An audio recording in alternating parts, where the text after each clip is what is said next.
Hi friends, parachute డిస్నీలో release అయిన 5 ఎపిసోడ్ల ఈ parachute cinema ఎలా ఉందో ఇప్పుడు చూద్దాం. గ్యాస్ సిలిండర్లు వేసే తండ్రికి ఒక అబ్బాయి ఉంటారు. ఇద్దరు చిన్నపిల్లలు. అతనికి ఒక లోనా ఉంటుంది. ఆ లోనాకి పారాషూట్ అని పేరు పెట్టుకుంటారు ఆ పిల్లలిద్దరు. టైటిల్ చూసి ఇది కొబ్బరికాయల కంపెనీ ఆయిల్ కి సంబంధించిన సినిమా అనుకోవడం, లేదా పారాషూట్ ఎగరేసే వాళ్ళు సినిమా అని అనుకోకండి. ఇది పారాషూట్ అని పిలువబడే ఓ లోనా కథ. ఆ లోనాతో అన్న చెల్లి ఇద్దరు బయట అలా తిరుగుతారు. అయితే సడన్ గా తాత కోసం లోనాను ఆపి పక్క వీధికి వెళ్లి చూసే లోపు లోనా దొంగలించబడుతుంది. ఆ దొంగలించబడిన లోనా కోసం పిల్లలిద్దరూ ఏం చేశారు, తండ్రికి భయపడి ఎలా పారిపోయిన వాళ్ళని పట్టుకోవడం కోసం పోలీసులు ఏం చేశారు, మధ్యలో రాయల్ ఎన్ఫీల్డ్ బండి, గ్యాస్ సిలిండర్ దగ్గర గొడవ, ఇవన్నీ కథకి ఎలా లింక్ అయ్యాయి అన్నది ఈ సిరీస్ చూసి తెలుసుకోవాలి. ఒక సినిమాని 5 పార్ట్ల కింద విడగొట్టి రిలీజ్ చేస్తే వెబ్ సిరీస్ అయిపోద్ది. అదే ఈ సినిమా.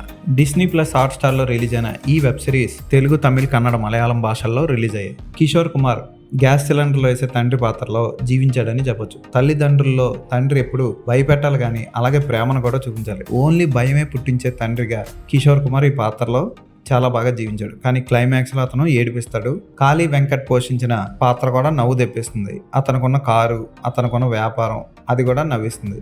కృష్ణశేఖర్ పోషించిన పోలీస్ పాత్ర కూడా ఆకట్టుకుంటుంది. అతను కూడా పిల్లల వాల్యూ గురించి చెప్పే సన్నివేశం, 8 ఏళ్ళుగా పిల్లలు లేరు మాకు, నేను వెతుకుతుంది రాయల్ ఎన్ఫీల్డ్ గురించి కాదు పిల్లల గురించి అని చెప్పే సన్నివేశం ఆకట్టుకుంటుంది. తల్లి పాత్రలో కన్నీతిరు బాగా చేసింది. చెంపదెబ్బ తిన్న తర్వాత తండ్రి ఎలా ఉండాలి అని చెప్పే సన్నివేశంలో మంచి ఎమోషనల్గా చేసింది ఆమె. ఈ web సిరీస్కి Yuvan Shankar Raja background music ఇవ్వడం విశేషం. ఫోటోగ్రఫీ బాగుంటుంది, బ్యాక్గ్రౌండ్ మ్యూజిక్ బాగుంటుంది. అక్కడక్కడ డబ్బింగ్ లిప్సింగ్ కుదరలేదు కానీ పర్వాలేదు. లియో సినిమాలో విజయ్ కూతురుగా నటించిన పాప ఆకట్టుకుంటుంది. అన్న పాత్రలో నటించిన పిల్లాడు కూడా చాలా బాగా చేశాడు. ఈ వెబ్ సిరీస్ ఖచ్చితంగా అందరినీ ఆకట్టుకుంటుంది.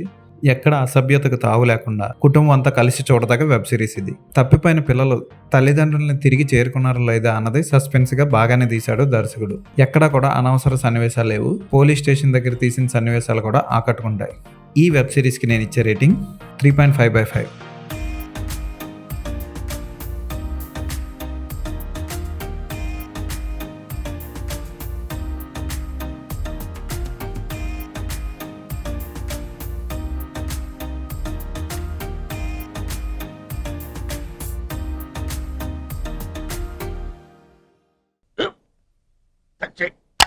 మన స్కూల్ బెంచ్ లాగా ఎంత గట్టిగా ఉందోరా.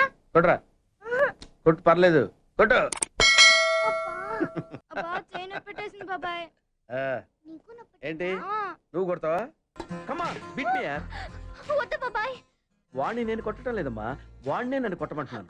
నువ్వేం కంగారు పడక్కర్లేదు. అడుగుతావేంటి?